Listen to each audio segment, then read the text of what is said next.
नमस्कार दोस्तों, स्वागत है आपका हमारे YouTube चैनल जीके ट्रैकर पे।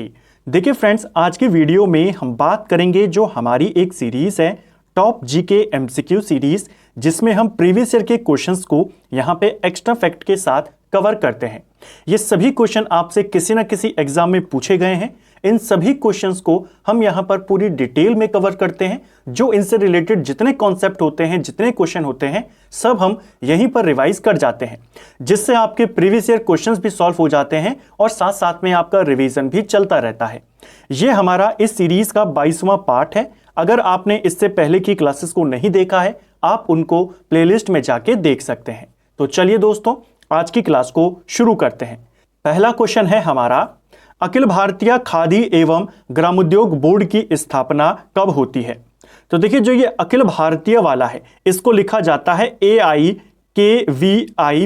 ठीक है। और इसी से मिलता जुलता एक और है KVIC। दोनों में कंफ्यूजन होता है, तो दोनों को यहीं पर क्लियर करते हुए चले। जो ये ऑल इंडिया वाला था, जो ये खादी ग्रामोद्योग बोर्ड था, इसकी स्थापना होती है 1954 में पहली पंचवर्षीय योजना के दौरान। और बाद में इस संस्था को, इस बोर्ड को एक कमीशन रिप्लेस कर देता है, खादी एवं ग्रामोद्योग कमीशन। इसका नाम KVIC जिसको कहते हैं, यह बनता है 1957 में। तो दोनों को आपने याद करना है। यहां पर बोर्ड के बारे में पूछा था, 54 इसका सही उत्तर हो जाएगा, ठीक है। जो KVIC है, इसने इस संगठन को रिप्लेस किया था और इसके लिए जो एक्ट आया था वो 1956 में आया था, ठीक है। तो जो KVIC की स्थापना होती है दूसरी पंचवर्षीय योजना के दौरान, एक्ट 56 का था, संस्था आपका 57 में बनता है। इसको आपने याद करना है, दोनों क्वेश्चन बनते हैं, ठीक है। नेक्स्ट है हमारा, निम्नलिखित में से किस व्यक्ति ने मूल अधिकारों को हमारे लोगों के लिए एक प्रतिज्ञा सभ्य विश्व के साथ किया गया समझौता कहा? तो मौलिक अधिकारों के बारे में कि यहां हमने जो विश्व के साथ समझौता किया है वो है, और हमारे लोगों के साथ एक प्रतिज्ञा है। ये किसने कहा था? ये कहा था भारत के पहले उपराष्ट्रपति डॉक्टर सर्वपल्ली राधाकृष्णन ने। ऑप्शन डी हमारा सही उत्तर हो जाएगा। काफी इंपॉर्टेंट स्टेटमेंट है, ऐसे क्वेश्चन आपसे बनते रहते हैं। ये क्वेश्चन आपसे पिछले साल UPPCS के एग्जाम में पूछा गया था। नेक्स्ट है, निम्न में से कौन सा राज्य म्यांमार के साथ सीमा साझा नहीं करता है? तो भारत के कितने राज्य लगते हैं अंतर्राष्ट्रीय देशों से? अगर हम पहले इसकी बात करें तो भारत के टोटल 16 राज्य जो हैं ये अंतर्राष्ट्रीय देशों से लगते हैं, दूसरे देशों से लगते हैं। 16 राज्य और साथ में 2 यूनियन टेरिटरी, ठीक है। इनको आपने याद करना है। म्यांमार की अगर हम बात करें, म्यांमार के साथ कौन कौन लगता है? म्यांमार के साथ भारत के केवल 4 राज्य सीमा साझा करते हैं। म्यांमार से भारत की 1643 जो किलोमीटर की सीमा है वो बनती है म्यांमार के साथ। इसको भी याद करना है, कितने जिले और कितनी लंबी सीमा। कौन कौन से राज्य लगते हैं म्यांमार से? एक लगता है आपका मणिपुर, ठीक है। दूसरा जो लगता है वो लगता है आपका मिजोरम। तीसरा जो लगता है वो है आपका नागालैंड, और चौथा जो लगता है वो अरुणाचल प्रदेश लगता है, ठीक है। मेघालय म्यांमार से नहीं लगता, तो इसको आपने याद करना है। मणिपुर, मिजोरम, नागालैंड और साथ में अरुणाचल प्रदेश। तो सही आंसर क्या हो जाएगा? मेघालय। ये आपका म्यांमार के साथ सीमा साझा नहीं करता, इसको भी आपने याद करना है, ठीक है। नेक्स्ट है, स्टैच्यू ऑफ पीस भारत के किस राज्य में अवस्थित है? तो ये क्वेश्चन भी पिछले वर्ष यूपी में आपसे पूछा गया था। स्टैच्यू ऑफ पीस की बात हो रही है। 3 इंपॉर्टेंट स्टैच्यू हैं इंडिया के अंदर जो आपको याद करना है, जिनकी नेम एक जैसे आपको लगते हैं। एक है स्टैच्यू ऑफ पीस, एक है स्टैच्यू ऑफ यूनिटी और एक है स्टैच्यू ऑफ इक्वेलिटी। इन तीनों के बारे में आपसे पूछा जाता है। जो स्टैच्यू ऑफ यूनिटी है, इसे आप सब जानते हैं, ये कहां है? ये आपके गुजरात में है। स्टैच्यू ऑफ इक्वेलिटी आपके तेलंगाना में है, और स्टैच्यू ऑफ पीस ये आपके राजस्थान में है। तो ऑप्शन बी इसका सही आंसर हो जाएगा। इसको आपने याद करना है, ये भी पेपर में आया था। निम्न में से कौन सा दर्रा हिमाचल प्रदेश में स्थित नहीं है? तो हिमाचल में कौन सा दर्रा नहीं है? तो देखिए, जो बोमड़ीला दर्रा है आपका, बोमड़ीला दर्रा अरुणाचल प्रदेश में पड़ता है, तो ये आपके हिमाचल प्रदेश में नहीं है। बाकी शिपकिला, रोहतांग, बाड़ालाच, ये तीनों दर्रे कहां पड़ते हैं? हिमाचल में पड़ते हैं, ठीक है। बोमड़ीला दर्रा अरुणाचल में पड़ता है। इसके अलावा एक दर्रा है जिसका नाम है यांग्याप दर्रा, ये भी आपके अरुणाचल प्रदेश में है। इसकी लोकेशन भी याद करेंगे। और एक दर्रा है दिफू दर्रा, ये भी आपके अरुणाचल प्रदेश में है, इसको भी आपने ध्यान रखना है। ठीक है, एक और दर्रा है जो कि ज्यादा फेमस नहीं है लेकिन पेपर में पूछा जाता है, तुजू दर्रा। तुजू दर्रा आपके मणिपुर में पड़ता है, इसको भी आपने ध्यान रखना है। ठीक है, इस सीरीज में आपको सारे जो प्रीवियस ईयर के क्वेश्चंस हैं, अलग अलग एग्जामों में आए हैं, वो देखने को मिलते हैं। इसके अलावा हमारी एक सीरीज और चल रही है जिसमें हम उत्तराखंड में लोक सेवा आयोग के द्वारा पूछे गए जीएस के क्वेश्चंस को कवर करते हैं। आप उस सीरीज को जाकर भी उत्तराखंड के अंदर जो जीके के क्वेश्चन आए हैं उनको कवर कर सकते हैं। साथ में हमारी थ्योरी की क्लासेस भी चल रही हैं जिसमें हम मेडिवल इंडिया को अभी कवर कर रहे हैं और प्रीवियस ईयर के घटना चक्र के जो लोक सेवा आयोगों में क्वेश्चन आए हैं उनको भी हम कवर कर रहे हैं। तो इन सीरीज को भी आप प्लेलिस्ट से जाके देख सकते हैं, आपके जीके को और ज्यादा मजबूत कर सकते हैं। कोशिश करेंगे जल्दी ही भूगोल की थ्योरी की क्लास को भी शुरू करें और करंट अफेयर्स की क्लास को भी यहां पर स्टार्ट करें। नेक्स्ट है हमारा विशेष आर्थिक क्षेत्र नीति किस वर्ष में लाई गई थी। यह क्वेश्चन काफी अच्छा क्वेश्चन है, 2 बार यह उत्तराखंड में आया है अलग अलग परीक्षाओं में। देखिए, विशेष आर्थिक क्षेत्र नीति यानी सेस पॉलिसी की बात करें, स्पेशल इकोनॉमिक जोन इसका फुल फॉर्म होता है। पहला क्वेश्चन तो ये याद कर लीजिए, जो ये सेस की अवधारणा है ये भारत ने कहां से ली है। सेस की अवधारणा भारत ने चाइना से ली है। ठीक है, अब इसके पूरी स्टोरी को समझते हुए चलते हैं।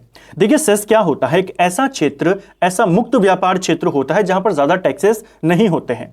ऐसे क्षेत्र को सेस क्षेत्र, विशेष आर्थिक क्षेत्र घोषित कर दिया जाता है जिसका मेन उद्देश्य होता है निवेश को बढ़ाना और रोजगार को ज्यादा पैदा वहां पर करना। ठीक है, सेस से पहले एक और पॉलिसी थी जिसे EPZ बोला जाता था, एक्सपोर्ट प्रोसेसिंग जोन। ठीक है, सेस से पहले यह चलता था भारत में। एशिया का पहला एक्सपोर्ट प्रोसेसिंग जोन को किसे बनाया गया था, यह बनाया गया था कांडला पोर्ट को। कांडला आपके गुजरात में पड़ता है। 1965 में इसे एशिया का पहला एक्सपोर्ट प्रोसेसिंग जोन बनाया गया था। यह क्वेश्चन पेपर में आ चुका है। तो सेस से पहले क्या चलता था, सेस से पहले EPZ चलता था। कांडला वाला क्वेश्चन आपको याद करना है।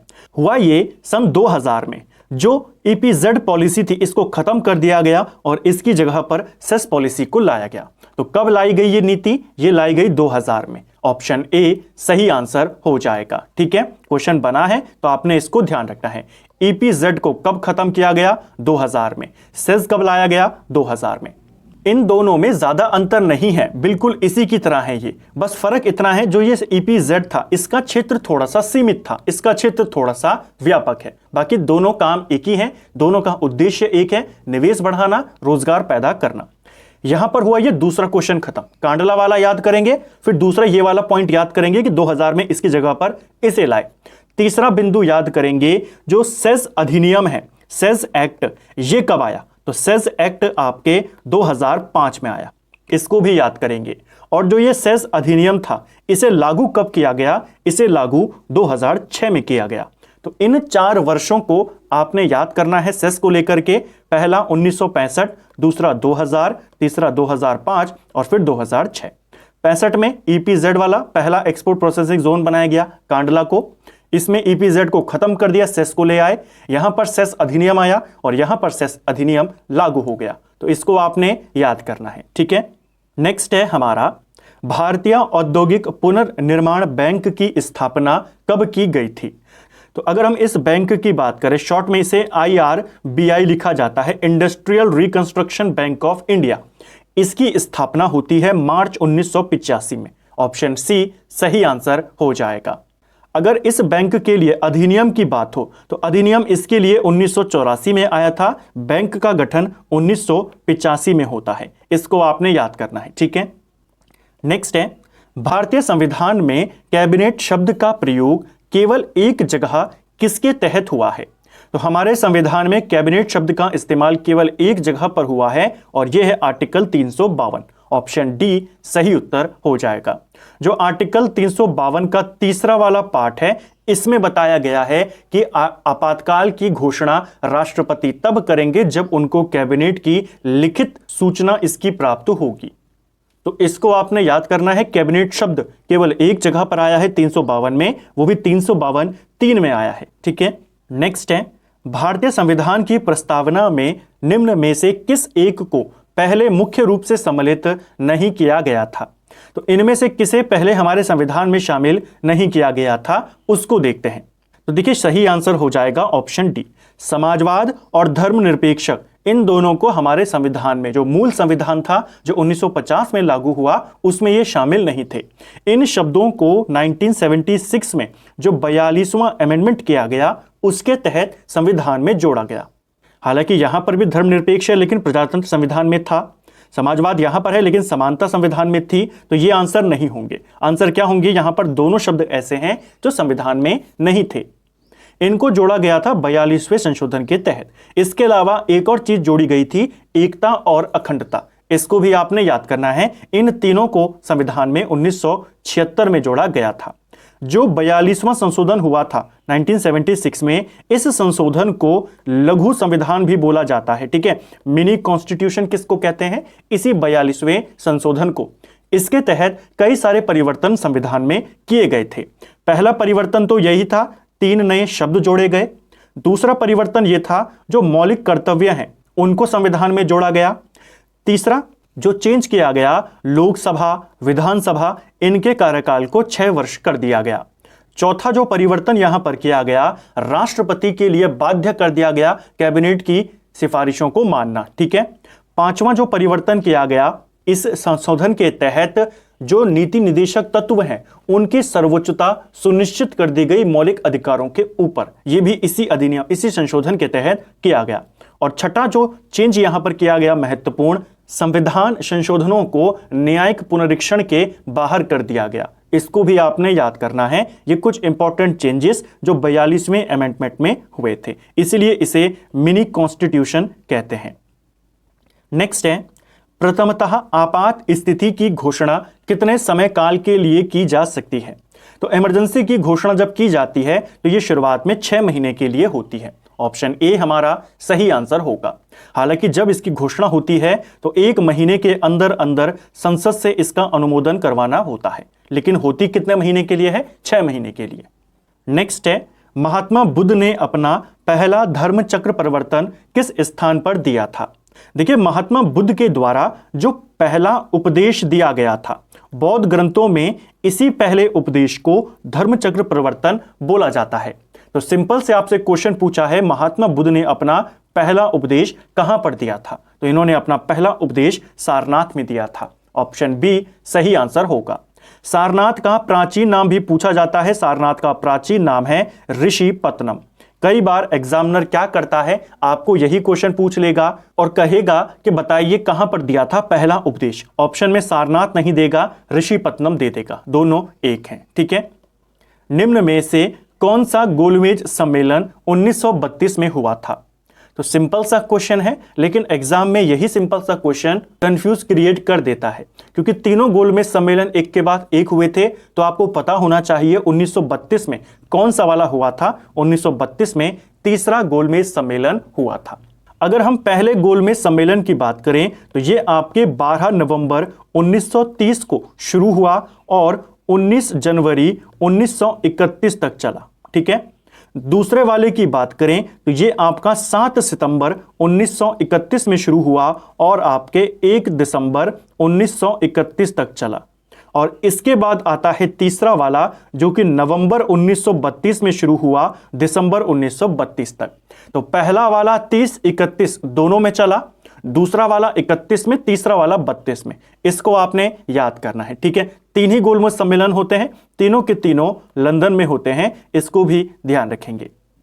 भारतीय राष्ट्रीय कांग्रेस की पूर्ववर्ती संस्था किसे कहा जाता है? तो यह क्वेश्चन भी एक इंपॉर्टेंट क्वेश्चन है, रिपीट होता रहता है। कांग्रेस की पूर्ववर्ती संस्था इंडियन एसोसिएशन को बोला जाता है। ऑप्शन बी हमारा सही आंसर होगा। देखिए, जो इंडियन एसोसिएशन है इसकी स्थापना 1876 में होती है। कांग्रेस की स्थापना कब होती है? 1885 में होती है। तो ये 76 में बनती है। इसके संस्थापक थे सुरेंद्र नाथ बनर्जी और आनंद मोहन बोस। इन दोनों का नाम आपने याद करना है। इनके प्रयासों से इंडियन एसोसिएशन की स्थापना होती है 1876 में और इसे ही कांग्रेस की पूर्ववर्ती संस्था माना जाता है। बाद में 1886 में इसका विलय कांग्रेस में हो जाता है। शिवाजी के शासनकाल में विदेश मंत्री के नाम से जाना जाता था। तो देखिए क्वेश्चन ये पूछा गया है कि शिवाजी के काल में जो विदेश मंत्री होता था वो कौन होता था इनमें से। सही उत्तर है हमारा ऑप्शन डी, सुमंत। देखिए जो छत्रपति शिवाजी थे इनके मंत्रिमंडल को अष्टप्रधान बोला जाता था। ठीक है, इनके मंत्रिमंडल को क्या कहते थे? अष्टप्रधान। 8 प्रमुख मंत्री इसमें शामिल होते थे। कौन कौन इसमें 8 मंत्री होते थे? पहले होते थे पेशवा, ठीक है, पेशवा यानी प्रधानमंत्री। दूसरे होते थे आमात्य, आमात्य यानी कि वित्त मंत्री, इनको लिखते हुए जरूर चले। तीसरे जो मंत्री होते थे उनका नाम था वाक्यानवीस, ये जो अधिकारी होते थे, ठीक है, पद हैं, ये व्यक्तियों के नाम नहीं है। जैसे पेशवा एक पद था, इसी प्रकार आमात्य एक पद था, वाक्यानवीस एक पद था। ये क्या करता था? कानून और गुप्तचर मंत्री था वाक्यानवीस। ठीक है, चौथा जो पद था वो था सचिव, यहां राजकीय संवाद की देखरेख करता था। पांचवा जो मंत्री था वो था सुमंत, जो कि विदेश मंत्री का कार्य करता था। छठा था पंडित राव, जो कि धार्मिक मामलों को देखता था। सातवां था सर ए नौबत, जो कि सेनापति होता था। और आठवां था न्यायाधीश, जो कि जज होता था। तो ये 8 मंत्री हैं जो आपको याद करना है। इन्हीं 8 मंत्रियों को अष्टप्रधान बोला जाता था, जिसमें विदेश मंत्री कौन होता था? सुमंत होता था। ठीक है, वित्त मंत्री पूछेगा तो वित्त मंत्री आमत्य होता था। राजकीय संवाद की देखरेख सचिव करता था, इसको आपने याद करना है। नेक्स्ट है हमारा, भारत में कागज का प्रयोग सर्वप्रथम कब से प्रारंभ हुआ? तो ये क्वेश्चन भी आपसे प्रीवियस ईयर में पूछा गया था, बिहार में ये क्वेश्चन आपसे आया था। भारत में कागज के प्रयोग की बात करें तो 12वीं सदी से इसका प्रयोग माना जाता है। ऑप्शन बी हमारा सही आंसर होगा। कहीं कहीं पर 13वीं सदी भी दी गई है, दोनों ही आपको ऑप्शन देखने को मिलते हैं, अलग अलग जगहों पर अलग अलग उत्तर मिल जाते हैं। लेकिन जब ये बिहार लोक सेवा आयोग ने पूछा था, इसका आंसर उन्होंने 12वीं सदी को ही माना था, तो आप इसी को पहला रेफरेंस देंगे। रूस और फिनलैंड की अंतर्राष्ट्रीय सीमा रेखा को क्या कहा जाता है? तो देखिए रशिया और फिनलैंड की जो इंटरनेशनल बॉर्डर है, इन दोनों के बीच की सीमा को बोला जाता है मैनरहीम रेखा। ऑप्शन सी हमारा सही आंसर हो जाएगा। अंतर्राष्ट्रीय सीमाएं भी आपसे पूछी जाती हैं। अमेरिका कनाडा के बीच कौन है, दोनों कोरियाओं के बीच में कौन सी है, फ्रांस जर्मनी के बीच में कौन है, इस तरीके से इनको नोट डाउन करते हुए चले। रूस और फिनलैंड का पूछेगा मैनरहीम रेखा। मैगिनॉट रेखा की अगर हम बात करें, मैगिनॉट रेखा आपके जर्मनी और फ्रांस के बीच में है। ठीक है, हिंडनबर्ग रेखा की बात करें तो यह आपके जर्मनी और पोलैंड के बीच में है। ठीक है, इसके अलावा कुछ इंपॉर्टेंट समांतर रेखाएं हैं जो पूछी जाती हैं, जैसे अमेरिका और कनाडा के बीच में है आपकी 49वीं समांतर रेखा, जो 49th पैरेलल लाइन है, ये किसके बीच में है? अमेरिका और कनाडा। इसी प्रकार पूछी जाती है जो 17वीं समांतर रेखा है, ये किसके बीच में? तो ये आपके दोनों वियतनामों के बीच में है। ठीक है, एक और आती है 38वीं समांतर रेखा, ये दोनों कोरिया देशों के बीच में है, जो उत्तरी कोरिया दक्षिणी कोरिया है उसके बीच में है 38वीं समांतर रेखा। एक आती है आपकी 31वीं समांतर रेखा। 31वीं समांतर रेखा ईरान और इराक के बीच में है, इसको भी याद करेंगे। एक आती है 20वीं समांतर रेखा, ये सूडान और लीबिया के बीच में है। और एक रेखा और है 24वीं समांतर रेखा, ये भारत और पाकिस्तान के बीच में, हालांकि भारत इसको नहीं मानता, केवल पाकिस्तान मानता है, तो इसको भी आपने ध्यान रखना है। नेक्स्ट है, विश्व बौद्धिक संपदा संगठन का हेडक्वार्टर कहां पर है? तो जो आपका विश्व बौद्धिक संपदा संगठन है, इसका हेडक्वार्टर जिनेवा में आता है। ठीक है, तो जिनेवा कहां है? स्विट्जरलैंड में है। ऑप्शन बी सही आंसर होगा। इसकी स्थापना 1967 में होती है, इसको भी आप याद करेंगे। गिद्ध संरक्षण परियोजना को किस वर्ष प्रारंभ किया गया था? तो यह भी क्वेश्चन आपसे यूपी पीसीएस में पूछा गया था। गिद्ध संरक्षण परियोजना इसे 2006 में शुरू किया गया था। ऑप्शन सी सही आंसर होगा। भारत में पारिस्थितिकी का जनक किसे कहा जाता है?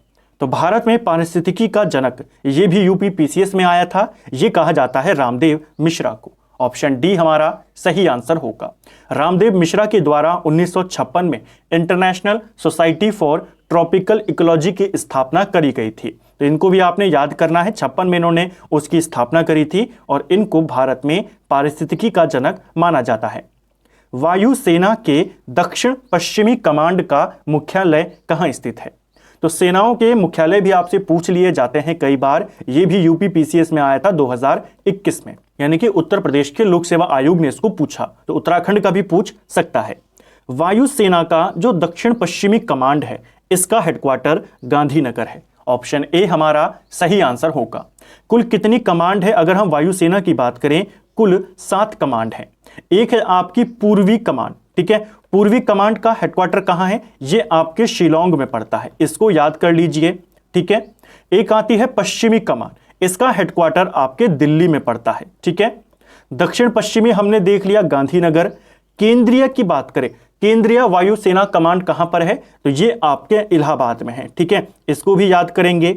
एक आता है दक्षिणी वायुसेना की कमांड कहां पर है? तो यह है आपका तिरुवनंतपुरम में है। इसके बाद प्रशिक्षण कमांड कहां है इनका? तो बेंगलुरु में है। और रख रखाव कमांड कहां पर है? ये नागपुर में है। तो ये 7 इंपॉर्टेंट कमांड जो आपसे पूछी जाती हैं। नेक्स्ट है, राज्य लोक सेवा आयोग के सदस्यों को हटाया जा सकता है। तो ये भी एक काफी अच्छा क्वेश्चन है।